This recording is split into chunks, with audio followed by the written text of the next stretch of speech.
You know what? You're a liar, man. No, I'm not a liar. You are a liar. No, I'm not. So everybody's lying but David. I didn't say that. I wouldn't steal from the hand and feed me. She was doing everything I for me. understand you made a mistake, okay? I didn't make no mistake. David, we all make mistakes. Then tell me why, if you didn't make any mistakes, that you're going to get the needle. Why would you make that comment? Why would you say I'm going to get the needle? Explain that to me. It's February the 20th of 2020.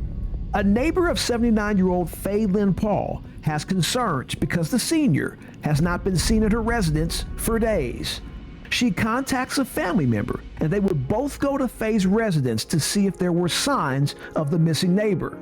After knocking on the door multiple times and receiving no answer, they would contact the Crockett, Texas Police Department and request a wellness check. When the officers arrived, a family member would force entry on the home, and upon inspection, the house appeared to be clean and neat with no signs of foul play.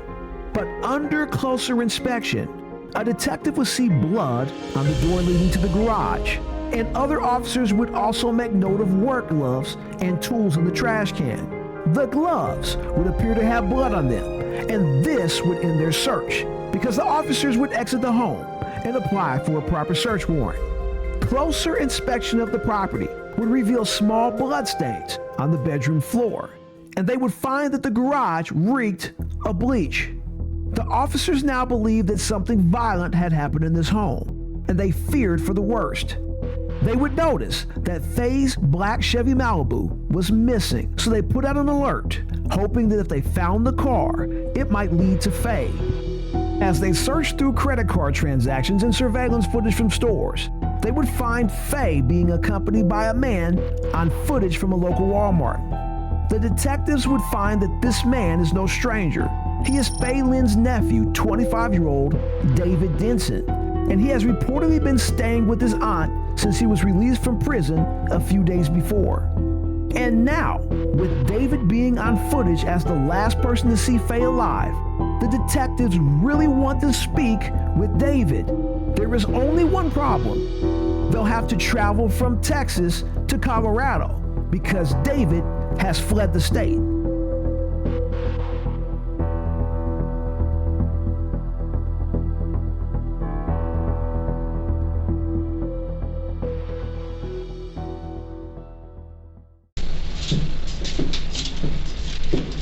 Can you pull that chair out or you need help? No, I got it.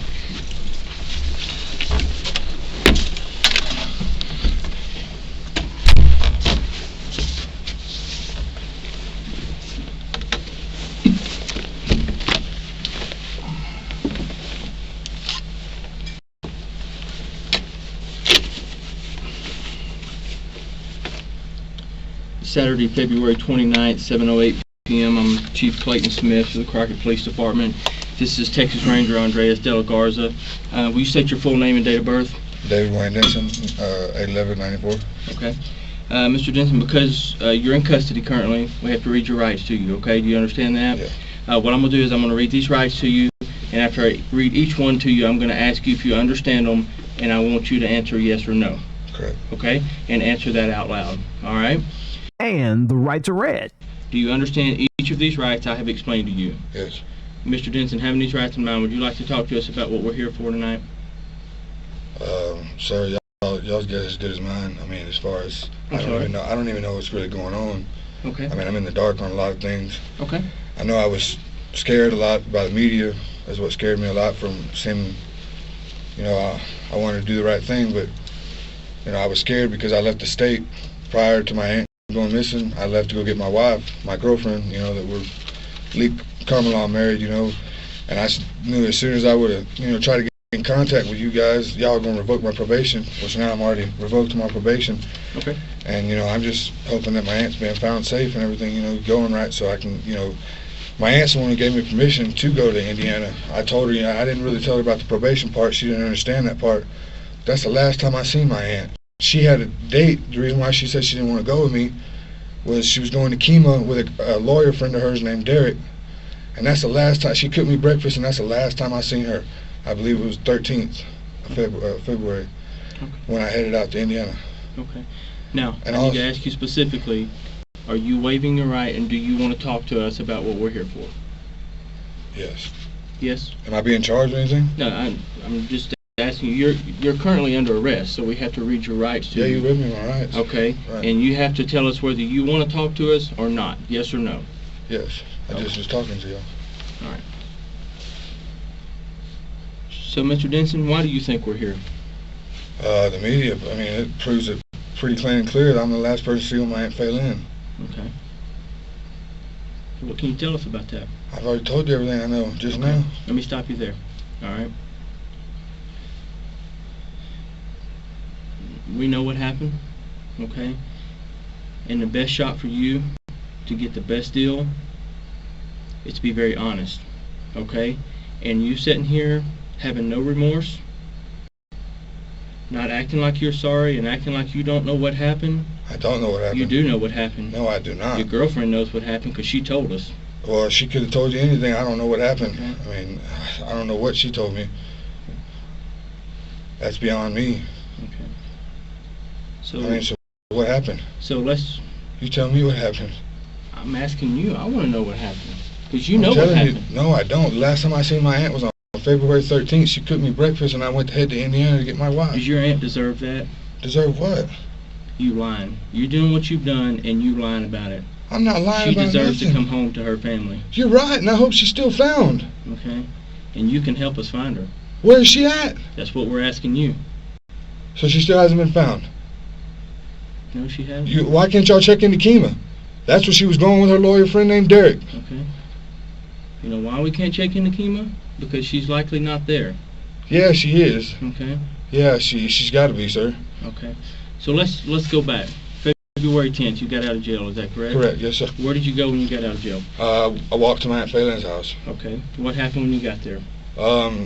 She agreed to help me out, give me a place to stay, help me get up on my feet, you know, help me move my girl down here because my girl didn't have a place to stay up there. She's going to let us stay there. You know, then she helped me buy me some clothes. So further so on, me and my girl talking on the phone, and my girl's in a tight spot. That's when I mentioned Aunt Faye Lynn about, you know, me going to get her. Okay? Her, my Aunt Faye Lynn, and my girl even talked on the phone. Okay? Y'all are saying you're saying I know where she's at, man. No, I don't. I left everything like I was coming back to, you know, my clothes and everything, man. Like, why the, man? So when was the last day you were there? I believe it was the 13th. The 13th? Yes, sir. Okay. The morning of the 13th. That's Okay. when she cooked me breakfast. She cooks you breakfast. What did you have for breakfast on the 13th? It was eggs and grits Okay. and some burnt bacon. Okay, burned bacon? Yeah. What'd you do after breakfast? I left. That's when I headed out Okay. Where'd you head out to? to Indiana. Okay. In what vehicle? My Aunt Faye Lynn's. In the Chevy Impala. Yes, sir. Okay.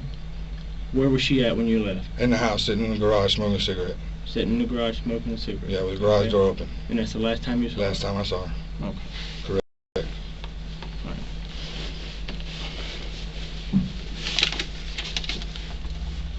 So what did you and her get into it about? Who? You and Aunt Faye. Me and Aunt Faye Lynn's, man, we're golden. She did everything she could have for me. Bought me clothes. I mean, everything I had when I got out was because of her. We Did never she- got into any kind of argument, Did man. she give you all of her jewelry Give me all her jewelry. that you were selling to people? No, And I the didn't coins say- you sold in Tyler that you're on video selling? In the video that you sent Gary McDaniel?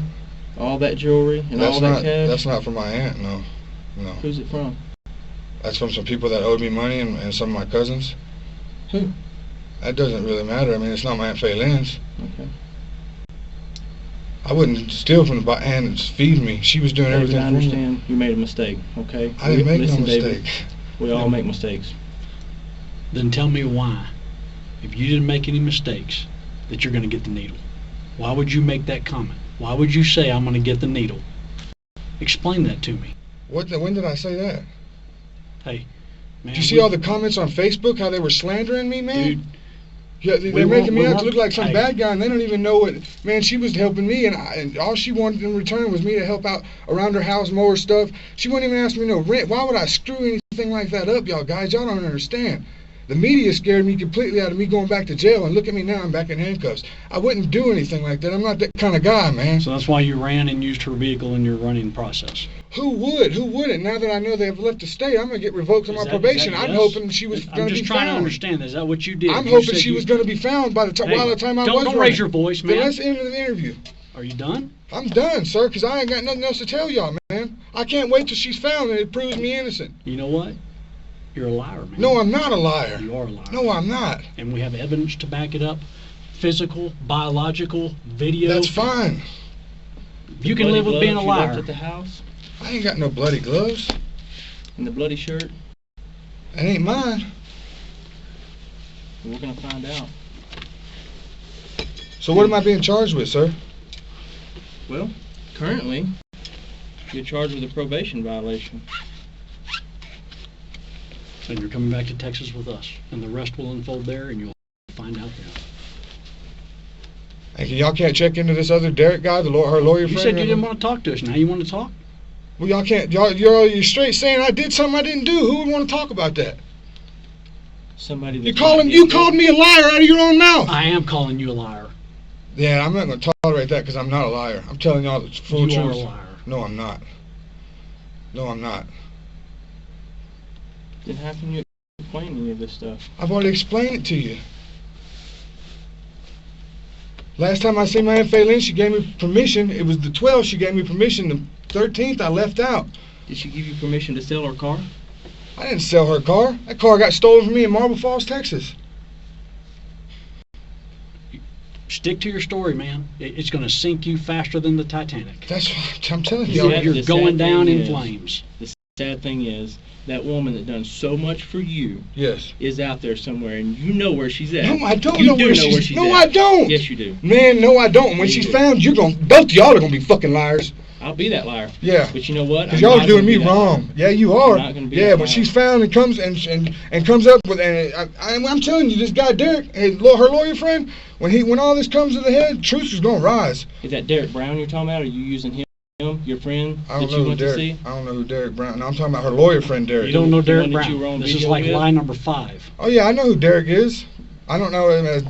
Only Derek I know is a buddy of mine. When was the last time you saw Derek Brown? Oh man, probably the 12th of February, 11th of February. Were you in Aunt Faye's car? Yes. What were y'all doing? Simply stopped by. We were actually using some drugs. Okay. That was the last time I seen him. What about all the stuff in the trunk you had? I don't know anything about that. The video that you took? You know, fuck jail. Man. Fuck jail. That you sent to Gary McDaniel? Yeah, but none of that stuff. Where'd you get all that money from, man? I've already told y'all from people that owed me and my cousins. I've already told y'all that. So the video we have of you selling the coins, that's make believe? No, I didn't say that, but I got those coins from a friend of mine. But Aunt Faye's got coins missing out of her safe. I know nothing about that. I know nothing about no safe. And jewelry. I know nothing about her jewelry that she's got missing. I seen all her jewelry in her room the only time we went in there, but last time I left it was still all there.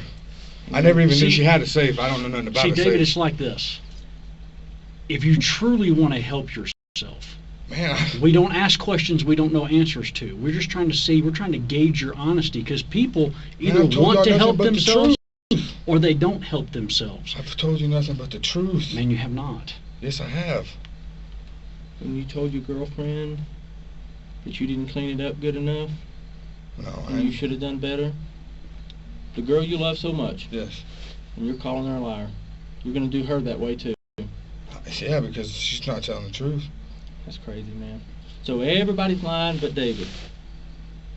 I didn't say that. So let me ask you, you told me when all this comes back and it's clear that you're going to call me a liar and him a liar, and we're going to be that liar. Because y'all called me liars. Right, absolutely. And I still call you a liar. Yeah, because we were right. So let me ask you, when those gloves come back with your DNA inside of them and her blood on them, you going to let me come call you a liar? Yes. Okay. Because you are a liar, aren't you? No. Y'all want to take my DNA right now? Take my DNA? Okay, yeah. Good. Just so we got that covered. And all the hair we found in there, and all the blood we recovered, and all the tissue we recovered, and the center blocks that you bought. and the your duct tape. ID and everything else that goes with putting you right there and connecting it directly to Man, her. Y'all are trying to sell me up a storm about a bunch of stuff I don't even know, and I had The nothing whole to do. world's against you, right? No, I didn't say that. I had But nothing- you're constantly a victim. I had nothing to do with my Aunt Faye Lynn missing.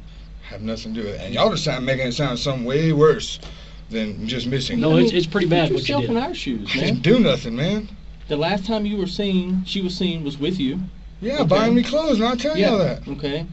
And the last day she marked off on the calendar was the 12th. Okay. And you supposedly seen her on the 13th. No, And I left the 13th. From what I understand from Aunt Faye is she's probably not gonna let somebody just run off in her car and stuff like I that. had permission. She even gave me a little bit of money to get up there because I was fresh out and didn't have the money. All she's told me was good luck. She showed me where the insurance card was. And she's gonna let you drive off in the only vehicle she has. Yes. And of course we can't ask her. Y'all will be able to. Y'all gonna be able to ask her. Not with all the blood in the Maybe house. one day when we'll get to heaven, right? She's not, man. Y'all are saying something. So here's the thing, David. This is the way it works. So you should be scared. Yeah, I should be. You should be. I'm shit. You should be very scared for everything that you've done. I haven't done anything, man. I This didn't is do how anything it to works. her. When we go back and I see the judge. Thank y'all. How did David Wayne? How did he do? Well, You're right. You have made one correct statement tonight. You're done. No, You're I'm done. not done. You'll be going back to Texas with us tomorrow, and within a couple of days, we'll have a capital murder warrant for you. Go.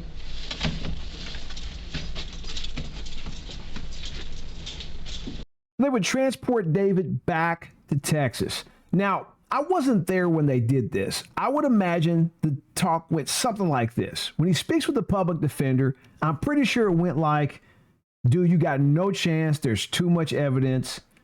Take a deal. Wouldn't be surprised.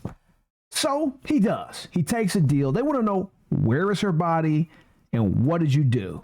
And why, if possible. So when we get back from our first commercial break, that's what we're going to hear. Exactly those things. We'll be right back.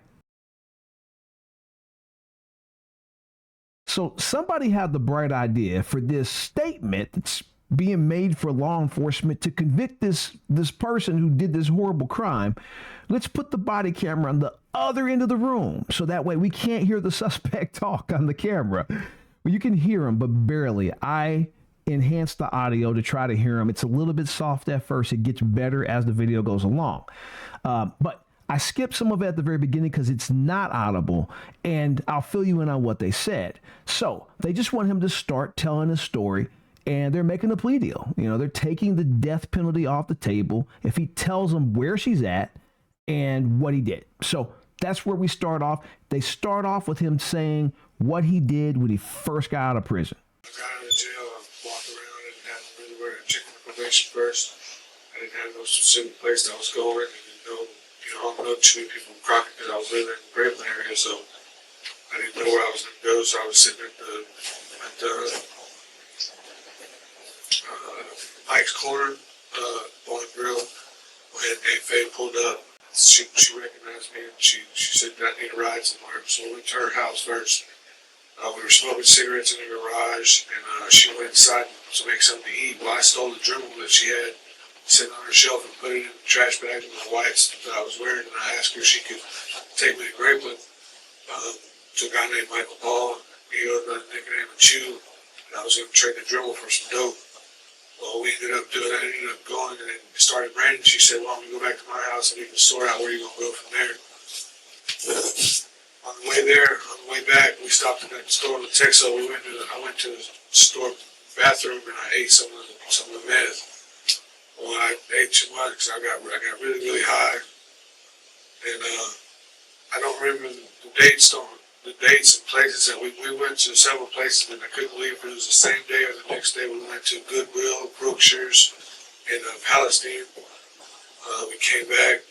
I've been on the phone with Clara on and off because didn't have long distance, so Clara, I was waiting for Clara's call. Again, I'm high, I'm out of my mind, I didn't know what was really going on. Well, I've been in a situation before where we had talked about maybe killing these people and some gay guys in San Marcos, Texas. And back then she called me a pussy and all this other that I couldn't do it and all that. And it was kind of the same situation going because I kind of was telling her about how Faye had a nice house, a nice car. She was giving me all kind of different ways with insulin and all this other ways to kill her. Well, I didn't know. I wasn't because of her why I did it. That's not what I'm saying. It's just kind of put ideas in my head. And, I ended up grabbing a pry bar off the garage door. Not the garage door, but in the garage there was a pry bar, a big heavy pry bar. I stole a bottle of vodka from Aunt Faye that was underneath the sink, and I just started chugging it because I couldn't bring myself to actually do it. But then I finally went in there, and in her bedroom she was asleep. I didn't turn the light on, and I swung it twice. And at first I didn't even look. I didn't turn on the lights or nothing. I just couldn't believe what I actually. I was like, oh fuck, I really did this. I really did this. Oh my God, this is real. And I went to the garage. There was a tarp in there. I threw the tarp on the floor. Again, I never to this day ever looked at Faye's body to see what I actually did. She was covered up with a sheet. I dumped her body into the tarp, and there was blood on the mattress. I got a little blood on the floor, but I wrapped her body up in the tarp and in the sheet. Grabbed it up. I wrapped it up with an extension cord, and the best I could. And I drug it to the house until there was like a little back porch that was kind of like a shed kind of that was connected to the house. I drug the body in there. I started rumbling, going through things. What I was looking for, but I found some coins and some jewelry and all that stuff. I loaded it up in the car, and I left, going to Palestine. I didn't know really where I was going, so I stopped at Chu's house again with the jewelry. I was going to trade some jewelry or the gun or some stuff that I had found in the room. And he said he didn't have any more drugs to trade me. First, he was like, man, where'd you get all this shit? And I was like, I don't know. I didn't really talk to him too much about nothing. And I left and I went to Palestine Walmart. I went and bought a phone. I went and bought a CD. And I went and stopped at McDonald's, tried to get something to eat, maybe sober up. And the whole time I'm thinking in my mind, man, I really fucked up. I really did this. And I really, what am I going to do? So I dragged the body I get back to the house. I think I left the body in there, like I said, with days and times, and kind of fucked up a little bit. But I believe I went the next day when we got daylight, I went to Derek Brown's house. And that's when we went to Tyler, I believe. And sold some coins. I got like $5,000 and something dollars. It was like $5,400. I gave him the $400. I said I'm gonna keep the $5,000 even. And I went back. I told him, I was like, man, I don't know what I was thinking. Asking somebody I barely even know the guy really, where I would find out. I would hide a body, where I would get rid of a body from.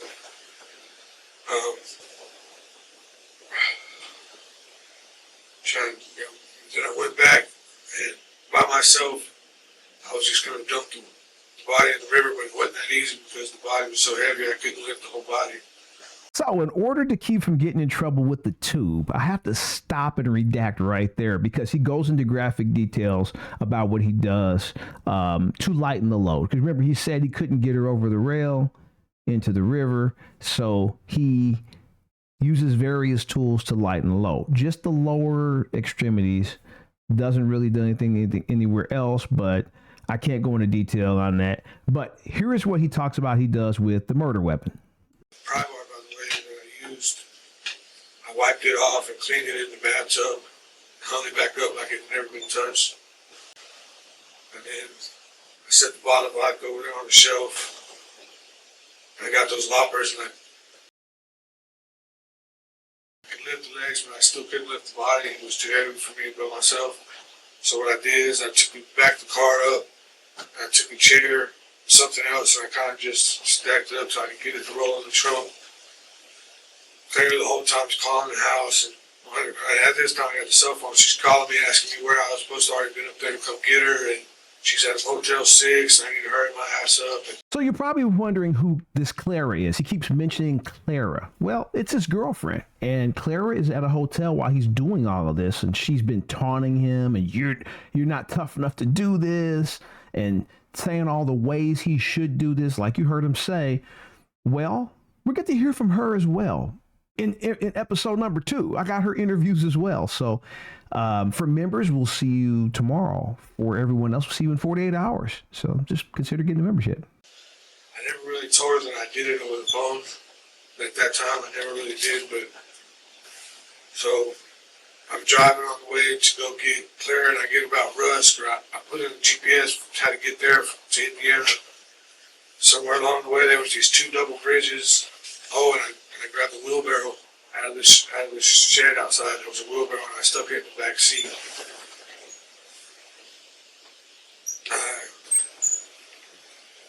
I was somewhere, I don't remember exactly where I was, but I pulled on the road, and I remember seeing it on the GPS, and the 2 bridges, I marked the 2 bridges, and I kind of rolled the body into a wheelbarrow. I parked like this on the back of on the highway. There was a drive going down. As soon as I did that, the wheelbarrow went flat.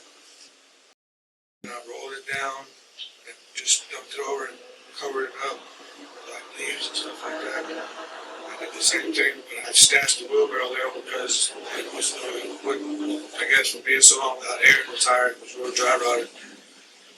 So then I got in the car, proceeded to get to Indiana. I don't know how long it took me because I was in and out of it, man. I was coming down off some drugs that I took, and I ended up smoking crack, and I don't even smoke crack in Arkansas, one of the states that I stopped in. And that just, every time I got high, I was like, wow, what the f*** did I do? I really f***ed up. And it just, so I quit smoking the crack, and I got back on the road, and I stopped in Tennessee, at Memphis, I believe it was. I don't remember how long it took me to get to Indiana, but it seemed like it took me forever. And it was the same way when I got there. I couldn't sleep. I just laid there after. I couldn't even have sex with Claire because and that was one of the main attractions between me and her was our sexual relationship. But I couldn't. My mind was just all f***ed up, and then I really couldn't believe what I had truly done, and I was so ashamed of it. I wasn't. So I could never come forward. I could never, because growing up into something like that, I never do. I wouldn't wish that on anybody to have to go through that. You know what I mean? My part or her, or my Faye's part. But it happens. I feel fucked up about it. Now, whatever, because I hit him so hard. You know what I mean? This shit is real. My family's, her family's my family. All of them fucking despise me now, I'm sure, and I would too, but there's nothing I can do back now besides be honest. Do the best, make best out of it. But I got back, came back in the GPS world. Give my motion before I start back.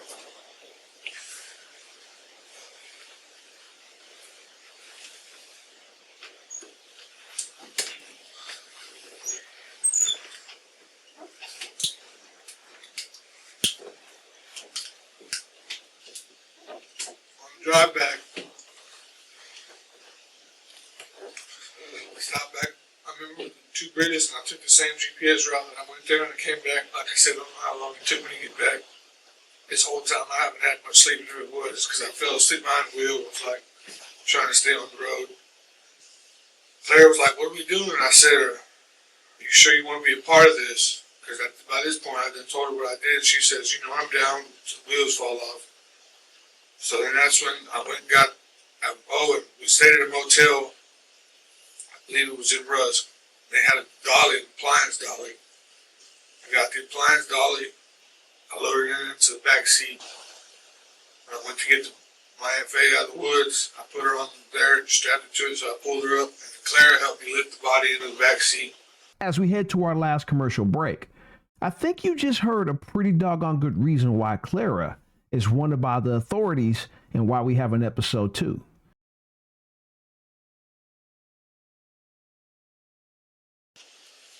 She got back in the car, went and got the other part of the body, and put it in the back, in the trunk. I put the dolly in the back seat. And then, I don't remember exactly what we did after that.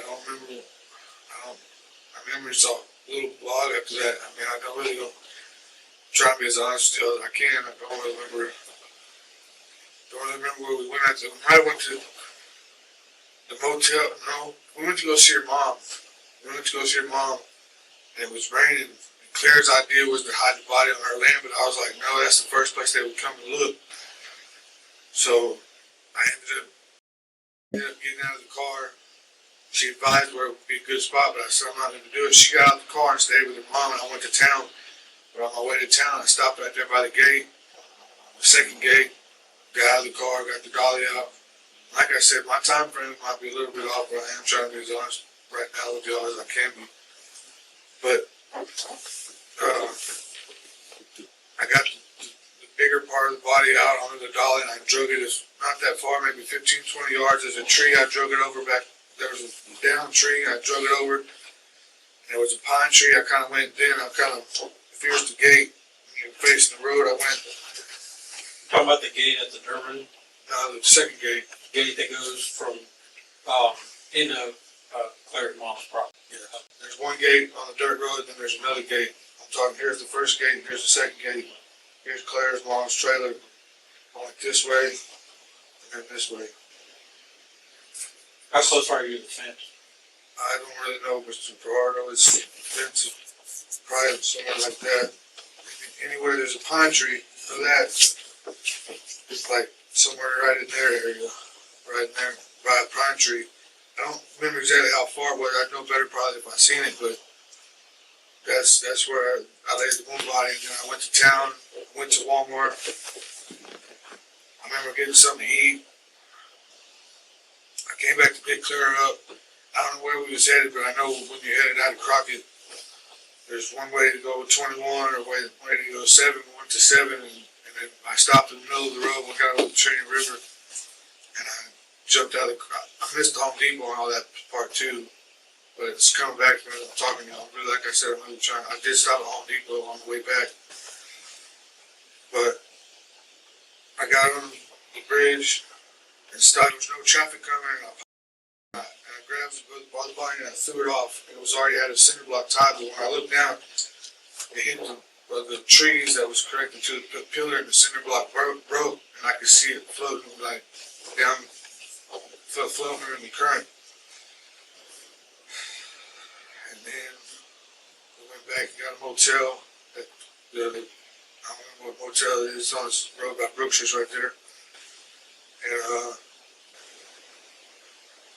that's when next morning I got a message from my cousins.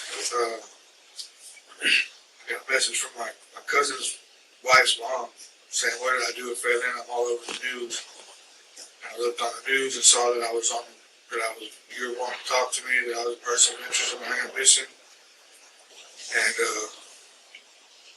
that then again, it was just the reality of the situation set in where I couldn't sleep, I couldn't eat, I was so stressed, and I was so, the concoction of all these drugs I was on, I just took off, because I knew I was in the wrong, and I didn't think about it looking bad, or trying to do the right thing at the time. I was so cloudy-headed, I didn't know what to do. That's when I took off to Colorado. I ended up stopping by some of my families around Kingsland, Granite Shoals, Marble Falls area, and that's when I sold the car to a drug dealer for $500. I wanted some drugs, but he didn't have drugs, so he gave me $500.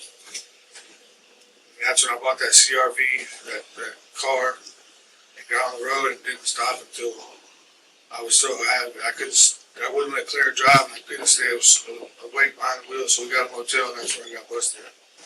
So they would turn their attention back to Clara because it sounds like maybe she has something to do with this. I mean, is she an architect? Did she plan this? She helped hide the body. I mean, what else did she do? So they want to know more. I want to talk about Claire. At any point, I think you've already mentioned it. Was it clear up where did you tell her what you found? When I say tell her in full detail, or is it like, hey, I killed somebody?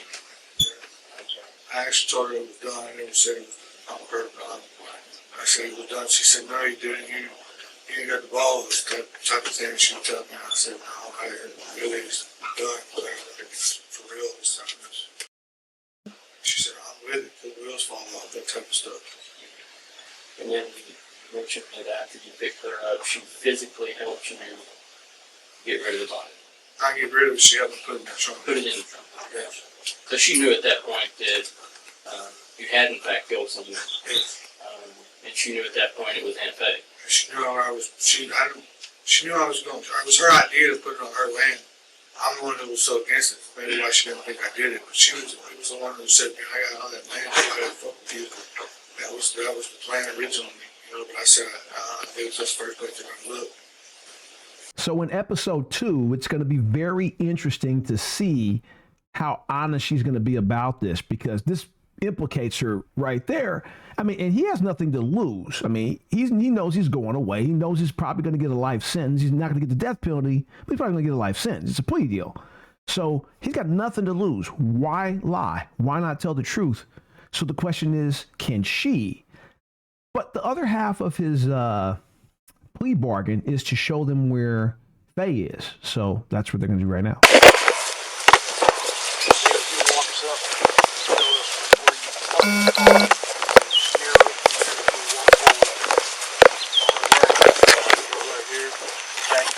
Which way would your car face? Towards the road? Yeah, the trunk's back this way? Right here. Tell us what you did, just walk us through it. Rolls it out. First I got the dolly out and laid it on the ground, then I rolled the body out onto the dolly. There was a tow strap that was on the appliance dolly around it. I lifted it up and I started dragging it this way. Okay, fair. Bring that Faye home.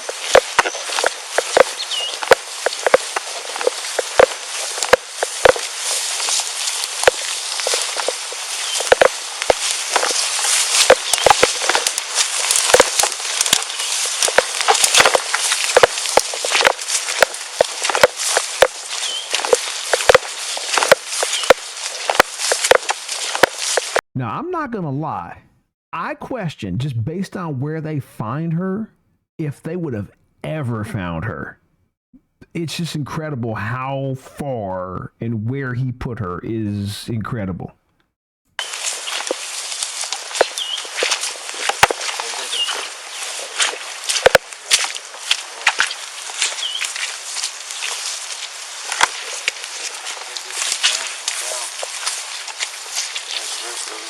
Okay. Pulled it over this way then? Pass that down? Yeah, there was a limb and I pulled the dolly back up to it and pulled it over. Okay.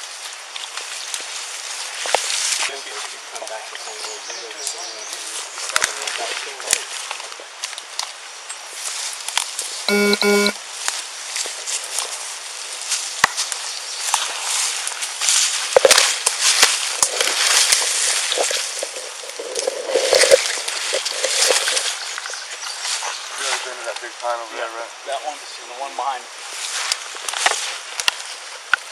There ain't no other pine trees about that size.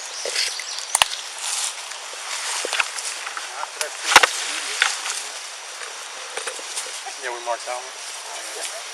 Somebody else got it growing in the air. Hope it's not the meteor. Yeah, I think it might be certain risky. I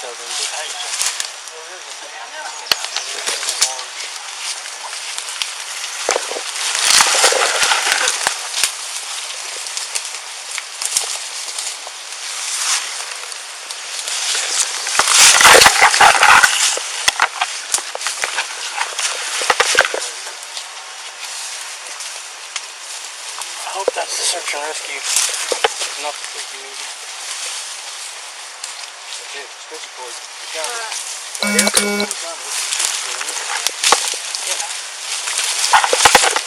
Hold on, don't. Yeah. That's a root. It's a root. Oh, man. If you mark this spot. Okay. I'm gonna put this flag here and that's the photograph. Yep. Right here, David? Yeah. So on the 30th day of May in the year 2024, a little over 4 years from her passing, David Denson would escort investigators to the resting place of his aunt and give the family of Faye Lynn Paul the comfort of being able to properly bury their loved one. David would receive life without parole for the horrible murder of his Good Samaritan aunt, someone who was looking out for her convict nephew, who needed a place to stay after leaving his prison cell. For her act of kindness, she was attacked in her sleep and hidden from the world for 4 years. Now, Clara Kimball Edwards will have some questions to answer about her role in the disposal of Faye's body and potential planning of her murder. And we'll be here to see it in about 48 hours or in about 1 day if you have a membership. Either way, see you folks again soon, right back here on They Caught Me. Till next time.